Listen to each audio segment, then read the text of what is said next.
कल्पना कीजिए, आप अपने परिवार के साथ समुद्र किनारे छुट्टियां मना रहे हैं। बच्चे रेत में खेल रहे हैं, कुछ लोग समुद्र में नहा रहे हैं, दुकानदार अपनी दुकानें खोल रहे हैं और तभी अचानक समुद्र का पानी पीछे हटने लगता है। इतना पीछे जितना किसी ने पहले कभी नहीं देखा। लोग हैरान थे। कुछ लोग उस सूखी समुद्री जमीन पर उतर गए। बच्चे रंग बिरंगी मछलियां पकड़ने लगे। सबको लगा कि ये प्रकृति का कोई अनोखा नजारा है, लेकिन असल में मौत उनकी तरफ दौड़ती हुई आ रही थी। कुछ ही मिनटों बाद समुद्र ने ऐसा रूप लिया जिसे देखकर इंसानियत की रूह कांप गई। 26 दिसंबर 2004, वो दिन जिसने दुनिया की सबसे भयानक प्राकृतिक आपदाओं में अपना नाम हमेशा के लिए दर्ज कर लिया। आज की इस वीडियो में हम जानेंगे उस सुबह आखिर हुआ क्या था, सुनामी कैसे बनी, किन देशों में तबाही मची, लाखों लोगों के साथ क्या हुआ और आखिर क्यों आज भी 2004 की सुनामी का नाम सुनकर लोगों की रूह कांप जाती है। वीडियो को अंत तक जरूर देखिए, क्योंकि इस कहानी का हर अगला हिस्सा पिछले से भी ज्यादा दिल दहला देने वाला है। 26 दिसंबर 2004 रविवार की सुबह, क्रिसमस के अगले दिन होने की वजह से कई देशों में छुट्टी का माहौल था। थाईलैंड, श्रीलंका, इंडोनेशिया, भारत, मालदीव, हर जगह समुद्र किनारे हजारों लोग मौजूद थे। किसी को बिल्कुल भी अंदाजा नहीं था कि अगले कुछ घंटों में इतिहास की सबसे विनाशकारी सुनामी आने वाली है। लेकिन इस तबाही की शुरुआत समुद्र की सतह से नहीं, बल्कि समुद्र के लगभग 30 किलोमीटर नीचे हो चुकी थी। सुबह करीब 6:48 पर इंडोनेशिया के सुमात्रा द्वीप के पास धरती अचानक जोर से हिलने लगी। ये कोई साधारण भूकंप नहीं था। इसकी तीव्रता लगभग 9.1 से 9.3 रिक्टर स्केल के बीच थी। इतना शक्तिशाली भूकंप कि वैज्ञानिकों के अनुसार इससे निकली ऊर्जा हजारों परमाणु बमों के बराबर थी। समुद्र के नीचे मौजूद दो विशाल टेक्टोनिक प्लेटें सैकड़ों वर्षों से एक दूसरे पर दबाव बना रही थी और उस सुबह वह दबाव अचानक टूट गया। समुद्र की तलहटी कई मीटर ऊपर उठ गई। इसी एक घटना ने अरबों टन पानी को जोर से ऊपर धकेल दिया। यहीं से जन्म हुआ इतिहास की सबसे खतरनाक सुनामी का। शुरुआत में किसी को कुछ समझ नहीं आया। समुद्र सामान्य दिख रहा था, लेकिन समुद्र के अंदर सैकड़ों किलोमीटर प्रति घंटे की रफ्तार से विशाल लहरें हर दिशा में दौड़ रही थी। इनकी गति लगभग 700 से 800 किलोमीटर प्रति घंटा थी, यानी एक हवाई जहाज जितनी तेज। और सबसे खतरनाक बात, समुद्र के बीच में ये लहरें ज्यादा ऊंची दिखाई भी नहीं दे रही थी, इसीलिए किसी को इनके आने का अंदाजा नहीं हुआ। लेकिन जैसे जैसे ये लहरें किनारों की ओर बढ़ी, उनकी ऊंचाई बढ़ती गई और कुछ जगहों पर यह 30 मीटर लगभग 100 फीट तक पहुंच गई, यानी करीब 10 मंजिला इमारत जितनी ऊंची। अब मौत समुद्र के किनारे खड़े लाखों लोगों से सिर्फ कुछ मिनट दूर थी। भूकंप आने के बाद इंडोनेशिया के आचे प्रांत में लोगों ने तेज झटके महसूस किए। घर हिलने लगे, दीवारें गिरने लगी, लोग डरकर सड़कों पर निकल गए। किसी ने सोचा कि भूकंप खत्म हो गया, अब सब ठीक हो जाएगा, लेकिन असल खतरा अभी शुरू भी नहीं हुआ था।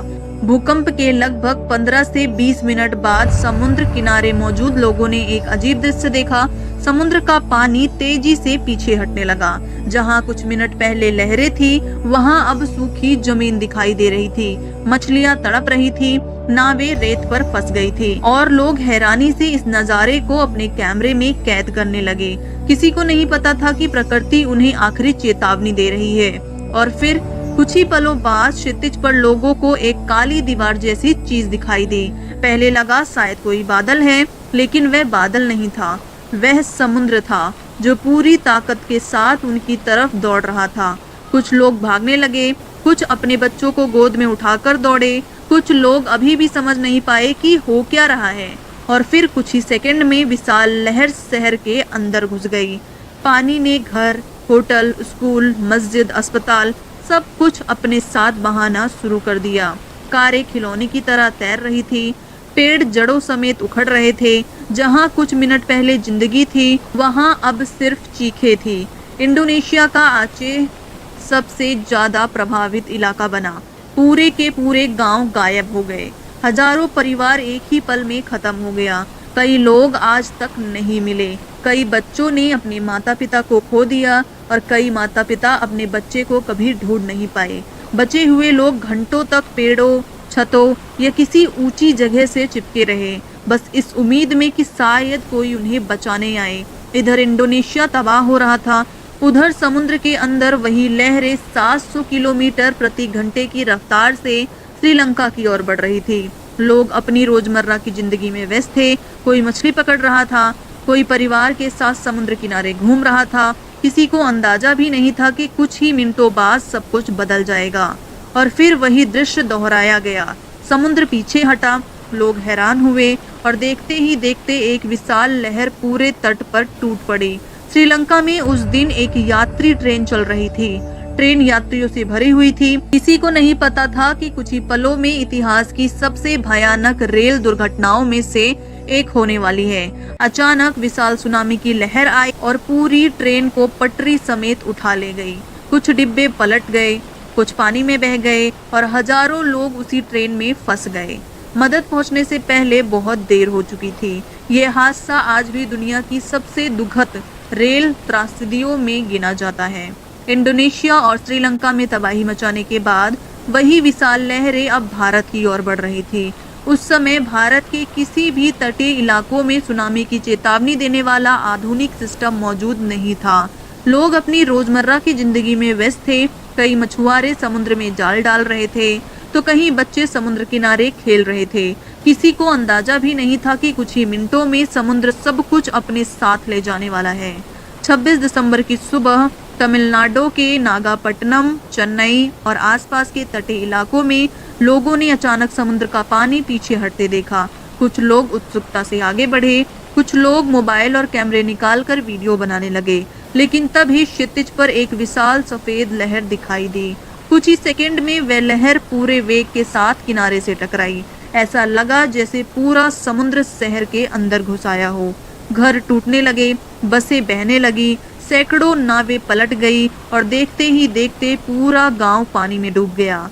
माँ बाप अपने बच्चे को पुकार रहे थे, बच्चे अपने परिवार को खोज रहे थे, लेकिन चारों तरफ सिर्फ पानी, मलबा और चीखें थी। सुनामी का सबसे भयानक असर अंडमान और निकोबार द्वीप समूह पर भी पड़ा। कई छोटे द्वीप पूरी तरह दुनिया से हट गए।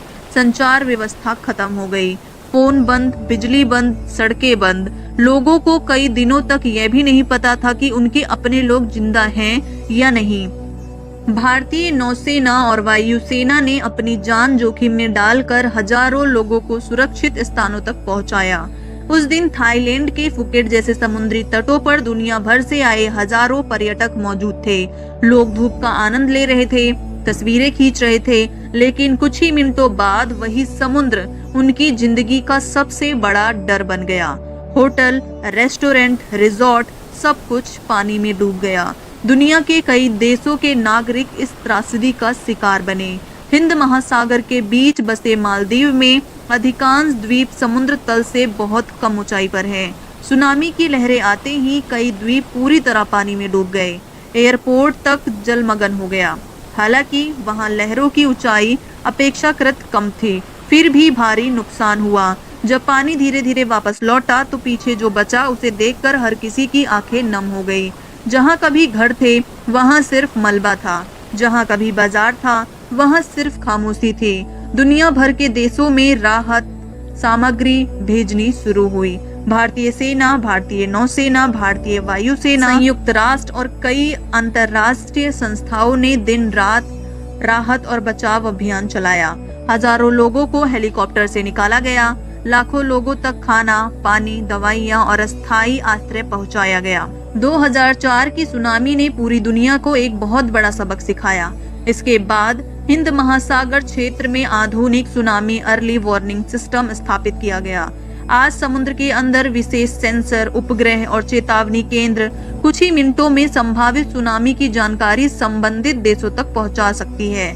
अगर 2004 में ऐसा सिस्टम होता तो शायद हजारों नहीं लाखों जिंदगियां बचाई जा सकती थी। इस सुनामी ने 14 देशों को प्रभावित किया। लगभग 2.5 लाख से अधिक लोगों की मौत हुई या वे लापता हो गए।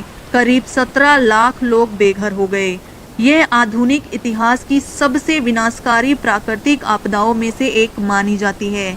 लेकिन इन आंकड़ों के पीछे सिर्फ संख्या नहीं, बल्कि लाखों अधूरी कहानियां, टूटे हुए परिवार और हमेशा के लिए बदल चुकी जिंदगियां थे। प्रकृति जब शांत होती है तो जीवन देती है, लेकिन जब वही प्रकृति अपना रौद्र रूप दिखाती है तो इंसान की सारी ताकत, सारी तकनीक और सारा घमंड कुछ ही मिनटों में खत्म हो जाता है। 2004 की इंडियन ओशियन सुनामी सिर्फ एक प्राकृतिक आपदा नहीं थी, ये पूरी मानवता के लिए एक ऐसी चेतावनी थी जिसने सिखाया कि प्रकृति का सम्मान करना और समय रहते चेतावनी प्रणालियां विकसित करना कितना जरूरी है। अगर आपको यह वीडियो जानकारीपूर्ण लगा हो तो इसे अपने दोस्तों और परिवार के साथ जरूर शेयर करें। ऐसे ही सच्ची, रहस्यमयी और इतिहास की अनकही कहानियों के लिए चैनल को सब्सक्राइब करें और बेल आइकन दबाना ना भूलें। मिलते हैं नेक्स्ट वीडियो में।